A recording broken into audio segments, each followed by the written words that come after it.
오늘 저는 본문 말씀을 가지고 위로의 하나님이라는 제목으로 말씀의 은혜를 나누고자 합니다. 우리가 이 세상을 살아갈 때 반드시 필요한 게 위로입니다. 위로가 있어야 우리가 어떤 어려움에도 그것을 극복하고 이기며 살아갈 수 있습니다. 왜 이 세상을 살아갈 때 위로가 필요하냐? 이 세상에 그만큼 아픔과 고통과 슬픔과 억울함이 많기 때문입니다. 지금 이 자리에 한 사람이라도 난 아무런 슬픔도 없고 괴로움도 없고 모든 것이 내 뜻대로 되고 기쁘고 너무나 행복하다 이럴 분은 한 분도 없을 겁니다. 물론 일시적으로 하나님의 은혜 가운데 기뻐하고 감사하고 살아가지만 그래도 인생의 근본적인 모습은 아담과 하와이로 타락한 우리는 고통과 슬픔과 아픔 가운데 살아갑니다. 억울한 것 가운데 살아갑니다. 그래서 인간 중에 가장 고통을 겪었던 욥은 이렇게 고백합니다. 욥기 5장 7절에 사람은 고생을 위하여 난다니 불꽃이 위로 날아가는 것 같으니라. 욥은 하나님의 큰 축복을 받고 동방에서 가장 부자고 가장 어려운 사람이고 하나님께 인정받은 사람이지만 이 사람도 인생이 얼마나 고난과 역경이 많았는지 그래서 고난 가운데 환난 가운데 내가 보니까 사람은 고생을 위해서는 행복하고 즐겁게 태어난 게 아니라 고생과 고통 가운데 불꽃이 위로 날아가는 것처럼 괴로운 인생이라는 거예요. 아담과 하와이로 죄짓고 타락한 우리는 다 이런 고통과 아픔이 있습니다. 고생을 위해 낳고 불꽃이 위로 날아가는 것처럼 고통스럽지만 그렇다고 끝나는 것이 아닙니다. 그럼에도 불구하고 그때마다 우리를 위로해 주시고 회복시켜 주시는 하나님이 계시다는 것입니다. 이 세상에 위로가 필요한데 고통과 아픔과 슬픔과 억울함이 있는데 진정으로 날 위로해 줄 사람은 별로 없습니다. 물론 우리가 사람들을 통해서도 위로함을 받죠. 부모님을 통해서도 자녀를 통해서도 가까운 친구, 이웃을 통해서도 위로와 도움을 받습니다. 그렇지만 한계가 있습니다. 사람의 위로는 한계가 있습니다. 왜냐하면 사람들은 내 마음 완전히 모르기 때문에 그리고 완전히 위로해 줄 능력이 없습니다. 말로 위로해 줄 수 있고 좀 도와줄 수 있고 하지만은 완전하게 내 마음을 알아주고 위로해 줄 사람은 없습니다. 그렇기 때문에 예수 믿지 않는 사람들은 이러한 깊은 위로를 느끼지 못하고 살아갑니다. 그래서 날마다 한탄하고 탄식하는 사람도 많고 술로 위로를 받습니다. 술 먹으면 현실을 잊어버립니다. 그리고 또 다른 세상을 방탕한 기쁨으로 세상 쾌락으로 위로함을 받지만 그것도 한계가 있고 그런 위로 가운데 살아가는 사람은 나중에 하나님 앞에 심판 가운데 들어가게 되는 것입니다. 근데 우리 예수 믿는 사람은 이런 동일한 세상 가운데 고통과 아픔과 슬픔과 억울함이 있지만은 하나님의 위로가 있다는 걸 깨달아 알아야 되는 것입니다. 하나님이 우리를 사랑하시고 이 아픔을 아시고 하나님 우리를 위로하시기 위해서 항상 우리를 기다리고 계신다. 믿음으로 나아가서 나의 괴로움과 아픔을 내려놓고 기도하고 의지하면 하나님께서 완전한 위로와 소망으로 우리를 위로해 주시는 것입니다. 그래서 우리는 날마다 위로받고 이기며 살아가게 되는 것입니다. 어떤 슬픔이 와도 죽음의 슬픔이 와도 하루아침에 살아가는 부모님이 남편과 아내가 자녀가 가장 슬프지 않습니까? 떠나가는 이 괴로움. 우리 어머님이 오늘 얘기하시는 거 보니까 작년에 이모님이 여름 양말 하나 주셨는데 오늘 그거 신다가 눈물이 벌컥 나요. 아이고 아무렇지도 않다가도 또 세상 천국 가는 언니 생각하니까 눈물이. 세상은 그런 겁니다. 그런데도 소망이 있어. 주님 안에서. 죽음 앞에서도. 지금 잠깐 슬프지만 천국 가면 또 만날 수 있습니다. 이 모든 눈물과 아픔과 슬픔과 사망을 다 제하여 주시고 영원한 생명과 기쁨으로 하나님이 예비해 주시니까 우리는 이 땅에서도 위로함을 받고 천국에 가서는 영원한 소망을 누리며 살아가게 되는 것입니다. 그래서 위로의 하나님이 좋은 겁니다. 어떤 슬픔 가운데도 하나님 앞에 나아가면 위로받게 되는 것입니다. 이 고린도 교회가 우리가 고린도 이제 전서를 다 마치고 이제 후서를 배웠는데 고린도 전서에 얼마나 많은 어려움이 있었어요. 분쟁도 하고 싸우기도 하고 남녀 간의 문제도 있고 결혼, 이혼, 은행, 우상숭배 숱한 문제 어려움이 있어요. 그거를 바울이 성경적으로 가르쳐주고 잘못된 건 바로잡고 깨닫게 해주는데 고린도 후서에 들어와서는 상황이 싹 바뀝니다. 처음에는 잘못된 길로 가니까 안타까운 마음으로 그렇게 하면 안 된다. 그거 하나님 뜻이 아니다. 때로는 섭섭하게도 하고 시험이 들게도 하나님 말씀 전했지만 이제는 바울이 후서에서는 그렇지만 하나님은 너희를 용서하시고 사랑하시고 자비를 베푸시고 위로하신다. 그렇게 말씀. 하나님 우리가 잘못된 길로 갈 때 때로는 자식을 아버지가 꾸짖기도 하고 때리기도 하지만은 올바른 길로 가라고 그렇게 하시는 거고 그 다음에 하나님 위로해 주십니다. 항상 위로해 주십니다. 계시록에 소아시아 7교회에 대해서 하나님이 권면하실 때 예수님을 권면하실 때 보면은 먼저 칭찬하십니다. 야, 너 첫사랑이 있었다. 너 나를 위해 열심히 있었다. 칭찬을 하십니다. 그런데 너 지금 첫사랑이 싫었다. 이건 너가 지금 잘못했다. 회개하고 돌이켜라. 하나님의 예수님의 방법이 이겁니다. 우리도 자녀든 이웃이든 누구든 정말 잘못된 길로 가고 잘못된 생활할 때 권면도 필요합니다. 때로는 그렇지만 사랑을 가지고 먼저 그분을 칭찬해야 됩니다. 보자마자 너는 왜 그러냐? 너는 왜 그렇게 거짓말하냐? 너는 왜 이렇게 약속을 안 지키냐? 너는 왜 이렇게 이기적이냐? 그런 것부터 하지 말고 그 사람의 좋은 점, 사람은 완전하지 않지만 좋은 점이 있고 나쁜 점이 있어. 좋은 점 칭찬하고 마음을 녹인 다음에 그 다음 그런데 요것만 고치면 좋겠다. 요거는 좀 올바르면 좋겠다. 자녀 교육도 마찬가지야. 무조건 공부도 안 하고 너는 왜 이렇게 성적도 안 좋고 부모님 말도 안 듣고 네 마음대로 사냐? 질책만 하고 율법적인 것이 아니라 하나님의 사람으로 참 네가 태어나줘서 고맙다. 난 네 얼굴만 봐도 참 기쁘다. 그런데 이 세상 살아가려면 공부도 좀 빼야 되지 않겠니? 좋은 친구도 좀 만나야 되지 않겠니? 내가 세상 살아보니까 이렇게 살아가는 게 참 좋더라. 이렇게 살면 어렵고 힘들더라. 그렇게 권면하면 엄마 아빠가 날 사랑해서 이런 말을 하는 걸 이해가 되지만 보자마자 넌 누굴 닮아서 그러냐? 너는 아무리 말을 해도 변화가 안 되냐? 너 낳고 내가 미역국을 먹었냐? 이런 얼마나 상처가 되냐? 야, 부모도 나를 싫어하는구나, 외면하는구나. 더 삐뚤어 나가고 낙심하게 돼. 하나님의 방법처럼 위로를 해주고 권면을 해주고 또 그 다음에 사람으로 잘못된 것은 깨닫게 해주고 인도해야 되는 것입니다. 바울이 그런 마음으로 고린도에서 큰 문제가 있으니까 문제를 잡아주고 이제를 위로하는 것입니다. 하나님의 뜻대로 부르심을 받은 성도들, 나도 하나님 뜻대로 사도가 됐는데 하나님이 너에게 은혜와 평강을 주시고 너에게 자비를 베풀어 주시고 위로해 주십니다. 첫 번째로 하나님이 누굴 위로해 주시냐면 하나님의 자녀를 위로해 주십니다. 이 관계가 중요해요. 아까도 얘기했지만 세상에는 많은 사람들이 살아갑니다. 두 종류의 사람입니다. 성경으로 보면 한 사람은 하나님의 자녀로 살아가는 사람, 한 사람은 세상의 자녀로 살아갑니다. 좀 더 강하게 얘기하면 마귀의 자녀로 살아. 그 조건밖에 없어요. 그래서 하나님의 자녀로 살아갈 때는 하나님이 책임져 주시고 위로해 주십니다. 우리도 마찬가지 아닙니까? 부모님이 누굴 위로합니까? 내 자식 위로하죠. 물론 남의 자식, 다른 자식도 어렵고 힘들 때 도와주지만 친자식같이는 위로 안 합니다. 하나님도 우리를 사랑하시고 이 고통스러운 인생 가운데 위로해 주시기 원하는데 누구를 위로해 주시냐? 하나님의 자녀를 위로해 주신다. 우리가 예수 믿고 거듭나고 하나님의 자녀가 되고 신분이 변화되고 하나님과의 관계가 회복되면 하나님 우리를 위로해 주신다는 거예요. 아무나 위로해 주시는 게 탕자가 아버지 재산 가지고 집을 나가면 위로해 줄래도 위로해 줄 수가 없어. 떠나버렸기 때문에. 아담과 하와가 내가 하나님 돼서 난 내 멋대로 살겠다 떠나가니까 하나님 위로해 줄 수가 없어. 근데 탕자가 회개하고 돌아올 때 아버지가 옷을 입히고 신발을 신고 가락지 껴주고 이는 죽었다 살아난 내 아들이다. 송아지 잡아라. 넌 내 아들이다. 위로해 주는 것처럼 우리가 믿음으로 하나님 앞에 나아갈 때 하나님의 자녀가 될 때 하나님 우리를 위로해 주신다는 것입니다. 마태복음 11장 28절 예수님도 말씀하십니다. 수고하고 무거운 짐진 자들아 다 내게로 오라. 내가 너희를 쉬게 하리라. 위로해 준다는 겁니다. 주님이 아십니다. 우리에게 얼마나 수고하고 무거운 짐이 있습니까? 눈만 뜨면 죄악의 유혹이 있죠. 죄책감이 있죠. 눈만 뜨면 인간관계, 부모, 자식, 형제, 이웃, 친척, 직장, 상사 가는 데마다 인간관계 고통이 있지 않습니까?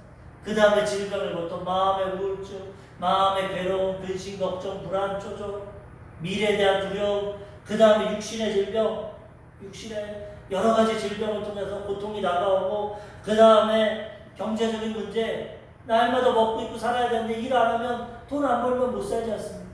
일하려면 남의 밑에 들어가야 되고 여러 가지 고통을 당하고 가시화음 먹기가 나고 피땀을 흘려야 겨우 돈 벌어서 생활하는 그런 경제적인 어려움도 있고, 그 다음 마지막에 그렇게 살다가 노화가 오고 병이 들고 죽음으로 들어가는 거예요. 죽음으로 끝나면 좋은데 그 다음에 영원한 형벌이 있다고 성경은 말씀하고 있어요. 이 수고하고 무거운 짐이 있는 거 주님 아시는데 뭐라고 합니까? 내가 십자가에서 다 이뤘다. 죽음으로 가고 내게만 와라 너희를 쉬게 하리라.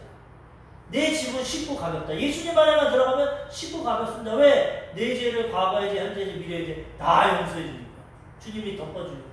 주님 앞에 나아가면 하나님의 사랑을 부어주시고 성령이 임하셔서 하나님을 사랑하고 이웃을 용서하고 사랑하고 관계가 회복되게 하시고, 하나님 앞에 나아가면 성령이 임하셔서 나의 마음의 병, 육신의 병, 영혼의 병을 날마다 치료해 주셔서 영육간에 강건하게 해주시고, 하나님 안에 들어가면 하나님이 복을 주셔서 들어가도 복을 받고 나가도 복을 받고 하나님의 축복을 누리며 살아가.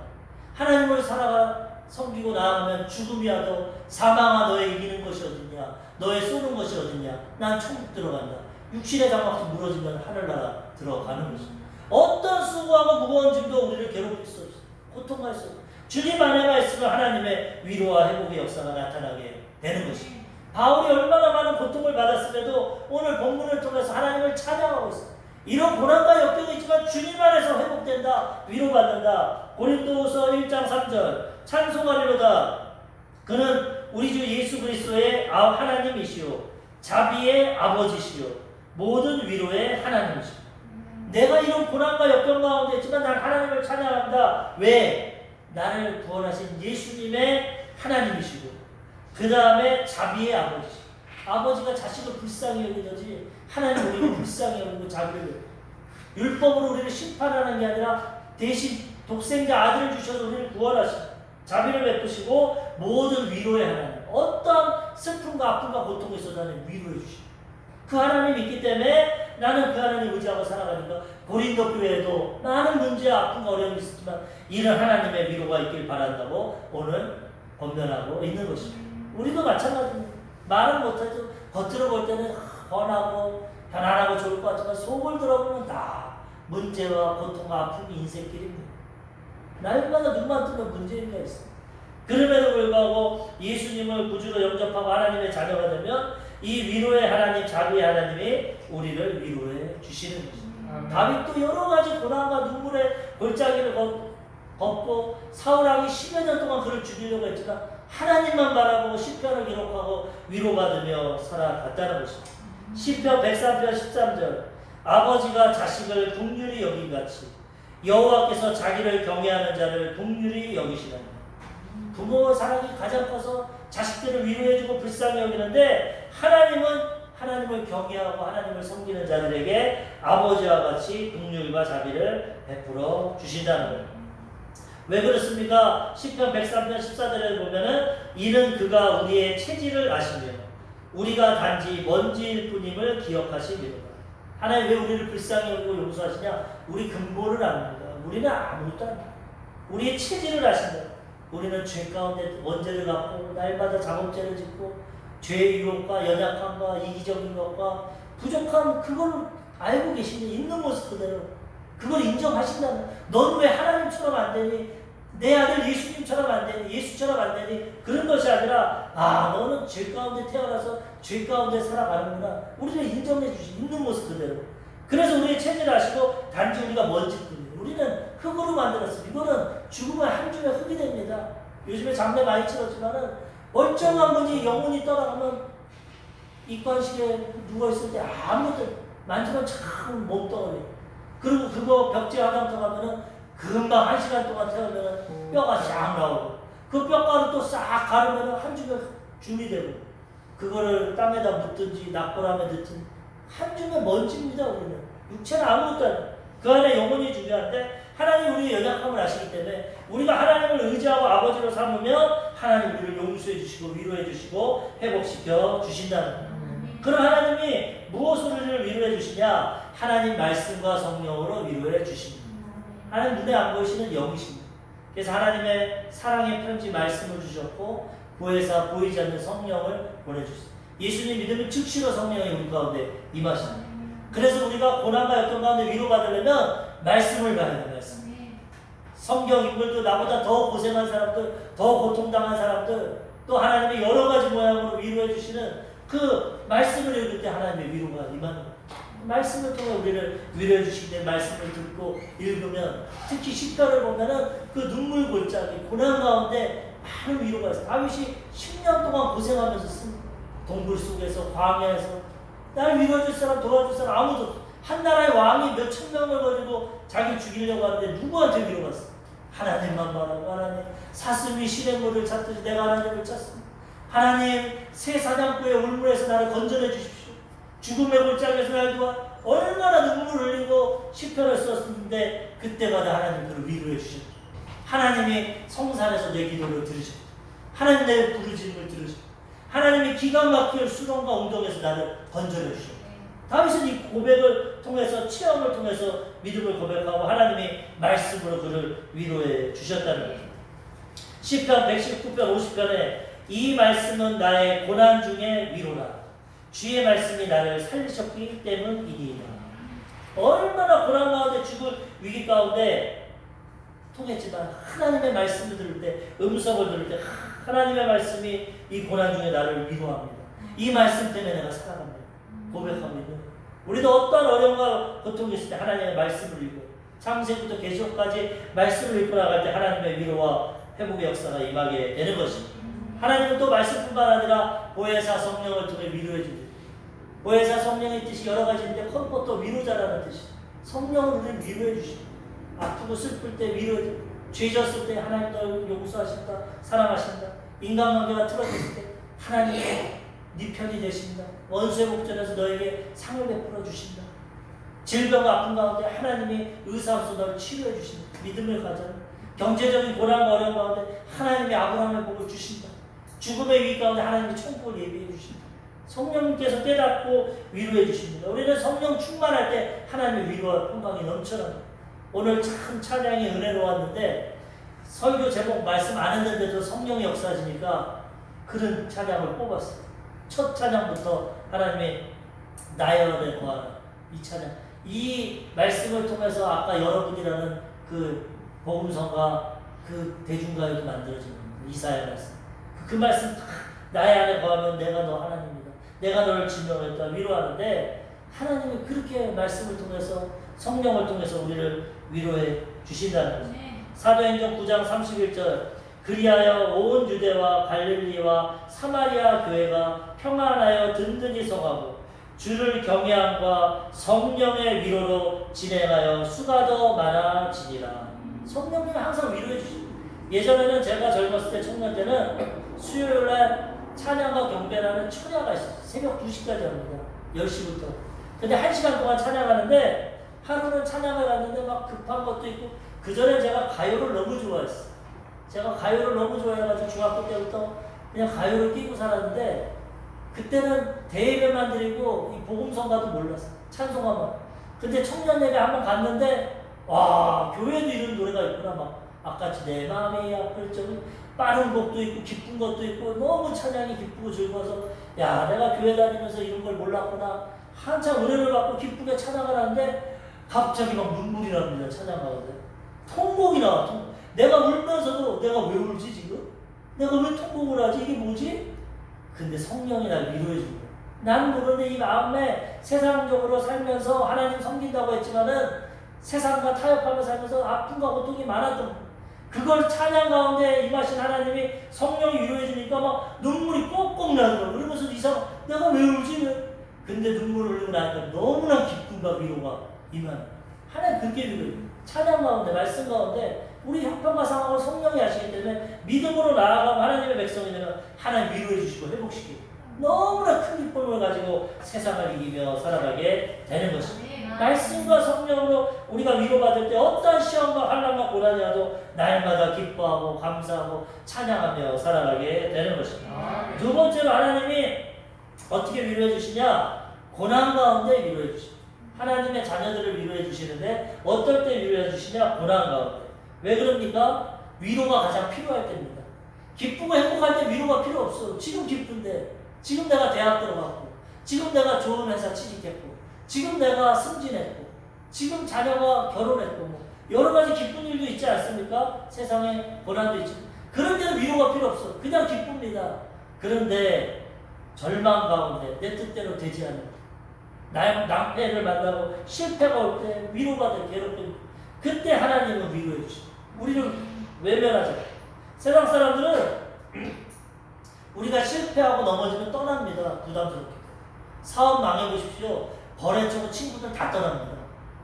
좀 내게 어려움이 있어 보십시오. 다 떠나버려. 저도 개척해보니까 진짜 친구 만나고 가짜 친구 다 떠나요.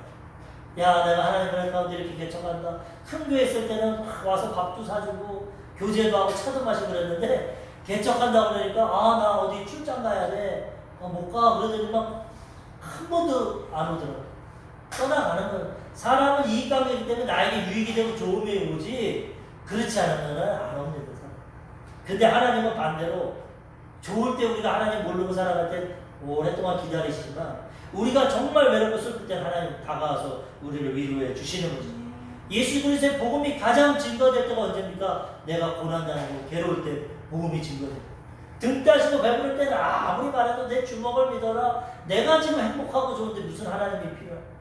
세상 사람들 다 떠나고 모든 것이 실패하고 나만 남고 절망 가운데 하나님의 복음이 우리 마음에 들어와지는 거죠. 예수 믿은 사람은 이런 고난과 역경 가운데 하나님을 만난 사람입니다. 그렇기 때문에 그 하나님을 만날 때 어떠한 고난과 역경이 있어도 하나님이 우리에게 위로를 해 주신다는 거예요. 고린도후서 오늘 본문 말씀 1장 5절 그리스도의 고난이 우리에게 넘친 것 같이 우리가 받는 위로도 그리스도로 말미암아 넘치는도다. 이 세상 고난이 얼마나 많습니까? 예수 믿어도. 근데 문제가 없는 것은 그 고난만큼 그리스도의 위로가 넘치는 거예요. 고난이 크면 클수록 하나님 큰 위로를 줍니다. 그 걱정할 것이 없어. 하나님 의지하는 하나님의 자녀가 됩니다. 이 바울이 지금 고린도 교회를 위로하고 있지만 바울은 더 큰 고난을 당해요. 바울의 일생을 보면 맨날 감옥에 갇히고 돌에 맞고 죽기도 하고 매 맞고 배고프고 강도 만나고 얼마나 고난과 역경 가운데 근데 그 가운데 하나님의 위로가 넘치죠. 그러니까 감옥 속에서도 빌립보 성도들에게 내가 주 안에서 말하노니 기뻐하라. 다시 말하노니 기뻐하라. 감옥에서 매 맞고 갇혀있는데도 바깥에 있는 사람을 위로합니다. 위로가 넘치니까 하나님은 고난과 역경 가운데 우리를 버려두지 않는 것이 아니라 위로를 해주신다. 그럼 우리를 이 하나님을 의지해야 됩니다. 오늘도 본문 말씀에 보면은 고린도서 1장 8절에서 10절까지 형제들아 우리가 아시아에서 당한 환난을 너희가 모르기를 원하지 아니하노니 힘에 겹도록 심한 고난을 당하여 살 소망까지 끊어지고 우리는 우리 자신이 사형 선고를 받은 줄 알았습니다. 이는 우리로 자기를 의지하지 말고 오직 죽은 자를 다시 살리시는 하나님만 의지하게 하십니다. 그가 이같이 큰 사망에서 우리를 건지셨고 또 건지실 것이며 이후에도 건지시기를 그에게 바라노라.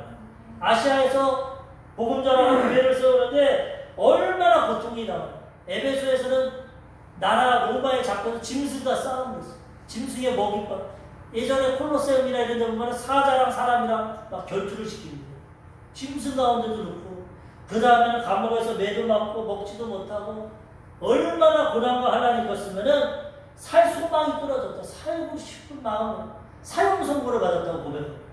이 하나님을 경외하고 섬기는 이 바울도 아시아에서 이런 고난과 역경을 받았지만은 거기서 깨달은 것이 하나님이 이 고난 가운데도 하나님만 의지하게 하는 거예요. 그리고 하나님이 그 큰 상황에서 나를 건지시는 거예요. 고난으로 끝나가는 것이 아니라 하나님의 위로가 임하게 된다는 것입니다. 그래서 우리는 어떠한 고난과 역경 가운데도 주님 앞에 나아가야 되고 하나님 주시는 위로와 평강을 받고 회복되며 살아가야 되는 것입니다. 바울은 자기가 고난을 당하기 때문에 위로를 할 수 있는 것입니다. 고난도 안 당하면서 누구를 위로합니까? 내가 죽을 위기를 겪어봤으니까 위로를 하는 거죠. 그리고 하나님은 고난과 역경을 주시되 사람마다 다 틀립니다. 그리고 감당치 못할 고난을 안 주십니다. 감당할 수 있는 고난을 주시고 그 가운데 위로를 주십니다. 고린도전서 10장 13절 사람이 감당할 시험 밖에는 너희가 당할 것이 없나니 오직 하나님은 미쁘사 너희가 감당하지 못할 시험 당함을 허락하지 아니하시고 시험 당할 즈음에 또 피할 길을 내사 너희로 능히 감당하게 하시느니라. 고난과 역경을 주지만은 감당할 수 있는 거 주시고 또 피할 길도 주시고 위로도 해 주신다는 거예요.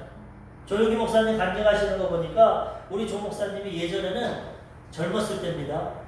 자살하는 사람들을 참 비난했다. 왜 자살을 하고 왜 하나님 주신 생명을 끊고 그런 게 어딨냐. 그러니까 심판받고 지옥으로 가는 거 아니냐. 그 사람들을 판단했다. 그런데 본인이 자살할 상황에 들어가고 그 마음을 안 다음부터는 절대 사람을 판단 안 하고 위로한다는 거야. 자살할 사람의 마음을 안다는 거야. 왜 그런 마음을 겪었냐.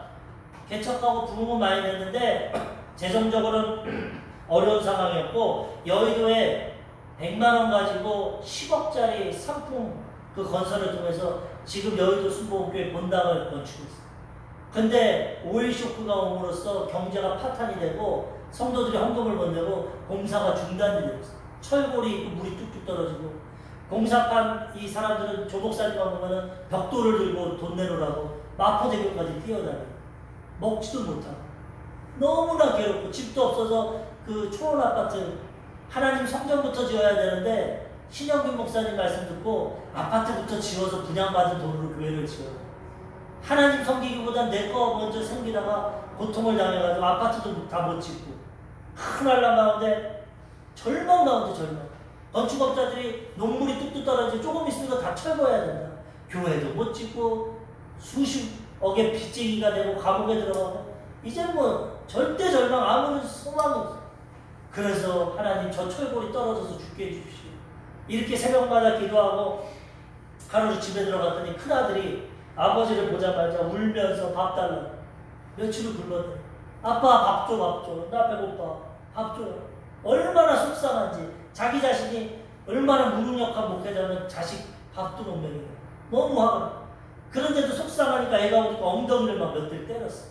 울지 말라고. 있으면 주지만 지금 줄 게 없다. 좀 참아라. 내일이라도 내가 어떻게 해보겠다. 속상해서. 그런데 그걸 사모님이 보고 목사라는 사람이 애를 때리고 밥을 못 먹이면 미안하다고 사과를 해야지. 애를 때리고 나를 못 때리니까 애를 때리냐. 막 사모님도 화가 나지. 그랬더니 막 화가 나는데 하는데 그렇게 말하니까 내가 너를 못 때려? 그러면서 막 주먹으로 때렸다는 거야. 사모님. 코피가 나고 사모님 보따리 싸가지고 애 셋인데 친정으로 가버렸어. 그러고 나니까 절망 가운데 자괴감 가운데 야 나는 애도 못 먹이고 부인도 때리고 내가 무슨 목사냐. 난 빚쟁이고 아무것도 할 수 없어. 그 당시 아파트가 되기 전에 물도 안 나올 때 갈 데가 없어서 7층에서 살고 있는데 7층 아파트에서 다 떠나가고 혼자 창문을 열고 바깥을 보니까 얼마나 죽음이 아름다운지. 여기서 뛰어내리면 내 머리가 저 바닥에 떨어져서 죽겠지. 죽으면 끝나겠지. 얼마나 아름다운지. 이 고통에서 해결할 거는 죽는 것밖에 없다. 이제 끝이다. 죽지. 하나님 믿고 뭐가 없다. 이 절망 가운데 누가 하나 둘 셋 하고 뛰어내리려고 그걸 바라볼 때 얼마나 죽음이 아름다운지. 뭐 지옥 간다 이런 거 생각도 안 해. 뛰려고 하는데 하나 둘 하는데 갑자기 밑에서부터 바람이 확 올라오면서 정신이 확 차렸어. 그러면서 마음속에 음성이 들립니다. 죽을 용기가 있으면 그 용기 갖고 살아라. 네 이름이 조용기인데 이 정도 고난 갖고 목숨을 끊냐? 죽을 용기가 있으면 그 용기 갖고 살면 하나님이 도와준다. 그리고 또 음성이 지금 아름다워 보이냐? 죽음 후에는 더 큰 고통이 있다. 이 땅에서 지금 비교할 수 없는 고통이 있으니까 넌 회개하고 살아라. 거기서 주저앉고 눈물을 흘리고 하나님 왜 나에게 이런 고통을 줍니까? 왜 나에게 이런 고난을? 사도 바울처럼 하나님만 의지하게 하고 교회도 부흥되고 건축도 잘하고 모든 게 잘 되면 나와봐라. 나 같은 세계적인 목사가 어딨냐. 내가 설교 잘하고 내가 목회 잘해서 이렇게 잘났다 교만해지고 타락하게 되는 하나님 철저히 깨뜨리고 겸손하게 해서 그를 사용하려고 그런 절망 가운데 죽을 소망을 가지고 그 다음부터는 사람 죽었다고 하면 얼마나 불쌍한지 위로 오직 하면 죽었을까. 오직 하면 내 목숨을 끊었어. 이해를 한다는 거야. 자기도 그거 얼마나 죽음이 아름다웠는지. 낙의 속임수죠. 그래도 하나님이 성령을 통해 깨닫게 해주시고 그 위기를 넘어가니까 교회를 세우고 하나님께 쓰임받게 되었다는 거야. 이렇게 그런 고난을 당해본 사람이 그런 사람들을 위로할 수 있어. 자살해볼 사람. 알코올 중독자가 알코올 중독자를 위로할 수 있어. 이혼한 사람이 이혼한 사람을 위로할 수 있어. 겪어본 사람이 위로하지 지식적으로 간접적으로 생각하고 위로하는 것은 한계가 있어요. 우리 예수님 보면 가난하고 죄짓고 병든 사람을 만났는데 주님은 다 위로하십니다. 얼마나 위로만. 수가성 여인 5번이나 이혼하고 마지막 6번째 그냥 동거하고 살고 있어. 결혼하면 뭐해? 또 이혼을 하는 거야. 사람들에게 손가락질 받고 있어. 율법적으로 보면 돌로 맞아 죽을 여인. 근데도 예수님은 가가지고 여인아 나에게 물 좀 주십시오. 교제를 합니다. 그리고 남편을 데리고 오라. 가장 아픈 상처. 왜 그걸 치료해줘? 나는 남편이 없습니다. 솔직하게 말할 수 없으니까 나 남편 없어. 그런데도 예수님은 위로해주고 동감을. 그래 네 말이 맞다.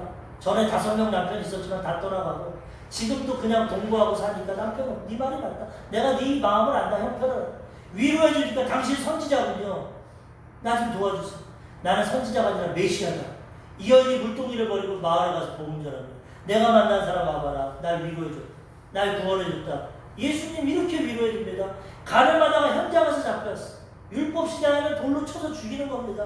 예수님은 여인아 나도 너를 정죄하지 않으니까 다시는 가서 죄를 짓지 마라. 죄를 동요할 수는 없죠. 또 져도 돼. 내가 또 용서해줄게. 그렇게 못하죠. 그렇지만 난 돌로 치지 않는다. 정죄 안 한다. 내 너의 연약함을 안다. 용서해줄 테니까 다시는 가서 죄를 짓지. 항상 하나님의 위로를 갖고 예수님을 위로했지 바리새인들과 같이 비판하고 정죄하고 판단하지 않았다는 거예요. 그래서 우리가 고난당한 만큼 우리 주변에 고난당하는 사람들을 위로하며 살아가야 되는 것입니다. 예수님이 왜 이런 위로를 할 수 있냐? 인간의 몸으로 왔기 때문에 위로할 수 있어요. 예수님 우리가 겪을 수 있는 고통을 다 겪어봤어요. 죄의 유혹도 겪어봤고 배도 고파봤고 졸리기도 잠도 못 자고 다 겪었어요. 그래서 히브리서에 뭐라고 하냐? 히브리서 4장 15절 우리에게 있는 대제사장은 우리의 연약함을 동정하지 못하실 이가 아니요 모든 일에 우리와 똑같이 시험을 받으신 이로되 죄는 없으시니라. 16절에도 그러므로 우리는 긍휼하심을 받고 때에 따라 돕는 은혜를 얻기 위하여 은혜의 보좌 앞에 담대히 나아갈 것입니다. 예수님 우리 마음 다 안다는 겁니다. 우리를 연약함을 인정하고 우리를 동정해 주시고 불쌍히 여기시고 때를 따라 이 주일마다 같이 때를 따라 주님 앞에 나가면 우리를 위로해 주시고 용서해 주시고 회복시켜 주신다. 담대히 나아가는 거예요.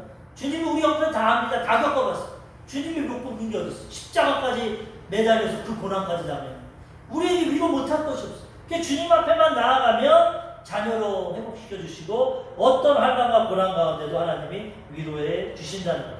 고난당한 사람이 위로하는 겁니다. 부모님 중에 가장 큰 고난은 뭡니까? 자식이 먼저 세상떠나 마음에 묻는다고 하죠. 그거 자식들 멀쩡히 살아있는 사람이 그래 슬프지 그래도 위로함 받아. 세상 살다 보면 그런 일도 있는 거야. 또 시간이 지나면 괜찮아. 그 사람이 너 자식 죽어봤어. 네가 내 마음 알아. 위로할 수가 없는 겁니다. 그런데 욕과 같이 자식 10명 죽은 사람이 이제 1명 죽어서 마음을 묻었지. 난 10명 죽었어. 내 그 마음 알아. 그래도 어떻게 살아야지. 하나님 위로해 주지. 그러면 위로를 받는 거야. 나보다 더 고난. 어설프게 위로하면 안 됩니다. 하나님은 모든 고난을 겪으셨기 때문에 예수님은 우리를 위로할 수 있어요. 제가 이걸 가장 크게 깨달은 게 우리 처남이 제대하고 이제 직장을 얻어가지고 저 원당 있는 쪽에 집을 하나 얻었어. 부모님들이랑 이제 따로 살아서 독립을 해서 사는데 이렇게 단칸방 같은 거를 그 원당 지역에 하나 얻었더라고. 근데 나는 또 형이라고 그래도 매형이라고 어줍지 않게 지금 말씀대로 그때는 깨닫지 못했어. 걔를 이사를 가고 태워다 주면서 제가 그랬어. 야 천아 너 지금 이렇게 제대하고 혼자서 살려니까 어렵고 힘들지. 환경도 열악하고 돈 벌고 어렵고 그러지만 잘 살다 보면은 또 좋은 배우자 만나서 행복한 가정을 이룰 수 있을 거야. 지금은 좀 어렵지만 하나님이 도와주실 거야. 어줍지 않게 제가 위로를 했어. 나는 위로한다 지금. 왜? 형이니까 그래도 좋은 말 해줘야 되니까 운전하면서. 그랬더니 한참 듣던 천함이 뒤에서 뭐라고 형은 그런 인생 살아봤어요. 그러더구나. 할 말이 없어. 할 말이 뒤통수 맞은 것 같아. 얼굴이 뜨끈하네. 형이 그렇게 혼자 외롭게 살고 가난하고 혼자 부모 떠나서 그렇게 고생했으면은 형이 위로하는 거 와닿는다는 거야. 아 형도 그랬구나. 그래 나도 용기를 내게 이럴 때 형은 편안하게 부모님 밑에서 자가용 끌고 지금 살면서 그건 나한테 위로가 안 돼. 간접적으로 형 그렇게 살아봤어요. 그러는데 야 내가 위로 잘못했고 그 다음부터 내가 다시는 어설프게 위로 안 합니다. 내가 겪어봤거나 고통이 있으면 위로하지만은 그런 거 없으면 위로 안 하고 어떻게 해요? 하나님이 도와주실 거예요. 어떻게 해요? 어떻게 위로할 말이 없어요. 저는 장례식장 가서도 할 말이 없어. 믿음이 있는 가정이면 천국 가셨으니까 위로받으세요. 이거밖에 없지. 무슨 위로를 합니까? 우리 부모님 살아계시는데 친구 부모님 돌아가셨는데 야 인생 살다 보면 부모님 돌아가시는 거야. 위로만 받아. 야 니네 부모님도 잃어봤어? 할 말이 없어. 고통 당하는 사람이 위로하는 거야. 그러니까 하나님은 바울과 같이 조용히 목사님 같은 큰 목회를 하려니까 그런 고난과 어려움을 갖고 그런 고통 가운데 사람들을 위로하게 된다는 거야. 어설프게 위로하지 말고 우리는 그냥 즐거워하는 사람도 있으면 같이 기뻐해주고 슬퍼하는 사람도 같이 울어주면 됩니다. 슬픈 사람들 보니까 말하는 거 뭐 힘을 내 뭐 이런 거 위로가 아니라 그냥 같이 울어주면 위로가 됩니다. 성경에도 그렇게 말씀합니다. 로마서 12장 15절 즐거워하는 자들과 함께 즐거워하고 우는 자들과 함께 운다. 잔소리 하지 말고 그냥 함께 동참해주고 함께하고 울어주면 위로가 된다는 것입니다. 마지막 세 번째로 환난 가운데 있는 이웃을 위로해야 됩니다. 하나님께 위로받았으니까 우리는 이제 이 위로함을 가지고 이웃을 대해야 됩니다. 하나님은 우리를 통해서 위로해 주시고 하나님 눈에 안 보이니까 믿음 있는 사람은 말씀과 성령으로 위로받지만은 안 믿는 사람은 위로받았어. 우리가 하나님의 사랑으로 위로하며 살아가야 되는 것입니다. 바울이 이거를 갖고 고린도 교회 성도들을 위로합니다. 고린도후서 1장 4절 우리를 모든 환난 중에서 우리를 위로하사 우리로 하여금 하나님께 받은 위로로서 모든 환난 중에 있는 자들을 능히 위로하게 하시는 이시로다. 하나님 뜻을 보니까 이런 환난을 겪고 함께 하시고 그 가운데 우리를 위로하셔가지고 이제는 이런 환난 가운데 있는 사람을 위로하게 하시는 주의 사랑과 복음 전하고 위로의 삶을 살아가는 예수 믿는 건 위로하는 겁니다. 율법을 가지고 비판하고 판단하는 게 아닙니다. 올바른 길을 제시는 해주지만 못할 때 안타까워하고 기도해 주는 거지 판단하는 게 너 왜 주일 성수 안 해? 너 왜 11조 안 해? 너 왜 하나님 섬기지 않아? 너 왜 예배 안 나와? 비판하고 판단하는 게 아닙니다. 이게 하나님이 원하는 거다. 그렇지만 너희가 연약해서 못하면 내가 기도해 줄게. 도와줄게. 구약의 바리새인들은 다 비판하는 저 세리 창기 지옥불에 떨어져. 예수님은 안 그랬어. 그들의 눈물을 닦아주시고 용서해 주시고 너희가 믿으면 구원받는다. 하나님 위로해 주신다. 우리도 위로자가 돼야 됩니다. 판단자가 아니라 어떤 죄인을 만나도 아까 재현이 기도했지만 어떤 악한 자가 와도 그를 품어주고 용서해주고 구원할 수 있는 하나님의 위로를 가지고 살아야지 누구를 비판하고 판단하는 것은 하나님의 뜻이 아니라는 것입니다. 고린도서 1장 6절에서 7절도 우리가 환난당하는 것도 너희가 위로와 구원을 받게 하려는 것이고 우리가 위로를 받는 것도 너희가 위로를 받게 하려는 것입니다. 이 위로가 너희 속에 역사하여 우리가 받은 것 같은 고난을 너희도 견디게 하느니라. 바울이 내가 환난당하는 것도 너희를 위로하기 위해서 내가 위로받은 것도 너희를 위로하기 위해서 너희를 위해 하나님이 이런 위로를 주셨다고 말합니다. 고린도서 1장 7절 너희를 위한 우리의 소망이 견고함은 너희가 고난에 참여하는 자가 된 것 같이 위로해도 그러할 줄 압니다. 지금 고난 가운데 어렵지만 난 소망이 있다. 하나님이 날 위로해 준 것처럼 너를 위로해 줄 것이고 위로자가 돼. 어디가 사도 바울은 박해하고 변화될 때 사람들이 오해를 많이 했어. 근데 바나바라는 사람이 바울을 도와줬어. 그 사람을 위로하는 사람. 우리 이런 역할을 해야 됩니다. 먼저 믿은 자가 사도행전 4장 36절 구브로에서 난 뇌이족 사람이 있으니 이름은 요셉이라 사도들이 일컬어 바나바라 번역하면 위로의 아들이라 하니 위로하는 자가 돼서 바울을 위로하고 도와줬기 때문에 이런 위대한 사도가 된 겁니다. 우리도 주변의 이웃들, 형제, 자매들, 아파하는 사람들을 위로해서 하나님의 위로 가운데 그들을 구원시켜야 되는 거죠. 세상 사람들은 술, 노래, 영화, 도박, 마약 그런 걸로 위로를 받습니다. 슬픈 사람들 요즘에 노래 여러 가지 프로그램이 있지만 그거 보면서 눈물을 흘립니다. 슬픈 노래 부르면 위로가 됩니다. 드라마 봐도 위로가 됩니다.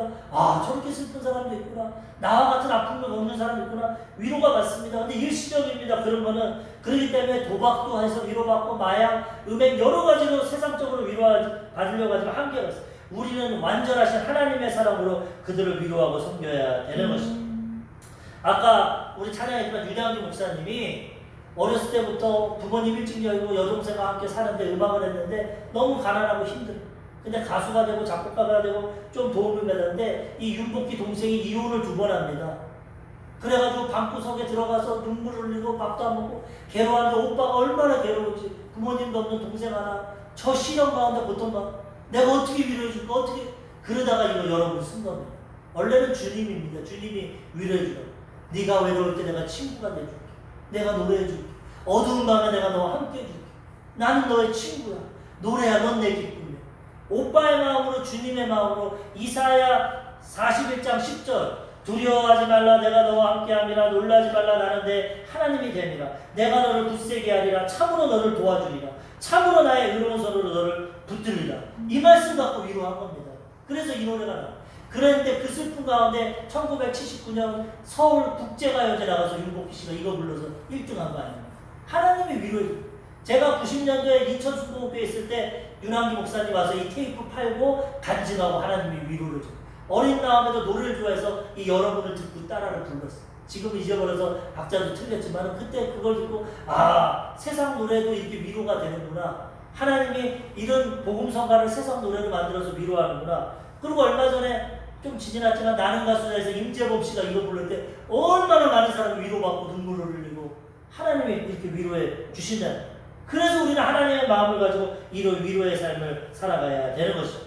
미국의 노숙자 커티스 잭슨이라는 사람이 노숙자입니다. 그런데 한 여직원이 아들 하나 데리고 사는데 다른 사람은 관심도 안 가는데 이 여직원은 퇴근하면서 꼭 이분한테 건강은 어떠세요? 식사는 하셨어요? 위로를 주고 돈을 줍니다. 이 노숙자가 너무나 위로받았어. 다른 사람들은 열심히 사세요. 책망을 하면서 돈을 주는데 이분은 탁탁하게 춥지 않으세요? 배고프지 않으세요? 마음에 위로를 받아요. 근데 며칠 지나고 몇 달 지났는데 봤는데 이 은행 여직원이 출근을 안 해요. 이상하다 해서 물어봤습니다. 그랬더니 이 여직원이 개인적인 사정 때문에 파산을 하게 되고 은행에서 쫓겨나 버렸어. 그래가지고 수송을 알아보니까 집도 팔리고 오갈 데 없어서 자가용 하나 있는데 자가용에서 애 하나 데리고 먹고 살고 있다는 노숙자가. 이 노숙자가 그 차를 찾아서 이 여인을 찾아갑니다. 그래서 내가 괴로울 때 당신이나 위로해줬는데 이제 내가 좀 도움을 드리겠습니다. 옆에 있는 모텔로 내려가서 모텔방에 애와 이 여인을 묻습니다. 그 다음부터 이 사람이 열심히 나가서 구걸합니다. 예전에 리스건이 먹고 말고 했는데 이 여인을 살려야 되니까 열심히 구걸을 하고 도와달라고 그래가지고 구걸해서 모텔비를 내주고 밥값을 내주고 이 여자를 봉양합니다. 노숙자가. 근데 이게 뉴스에 나갔어. 사람들이 이걸 듣고 감동해가지고 이 노숙자도 취직시켜주고 여인도 회복시켜주고 두 가족이 다 회복되고. 하나님이 이런 삶을 원하는 거예요. 우리가 위로해서 도와주고 영혼을 살리기 원하는 것이죠. 우린 예수 믿는 자로서 어디 가도 비판하고 판단하고 상처 주는 게 아니라 위로하고 소망을 주는 삶을 살아가야 되는 것이죠. 위로의 하나님이 우리를 위로하셨고 우리가 그렇게 살아가기를 원하십니다. 오늘 말씀을 통해서 위로의 하나님에 대해서 알아봤습니다. 우리 사랑하는 성도님들도 많은 위로를 받으셨습니다. 주변에 아프고 슬픈 사람들 위로하시고 위로를 통해서 하나님의 사랑과 복음을 증거하시기를 주님의 이름으로 축원합니다. 아멘. 기도하겠습니다.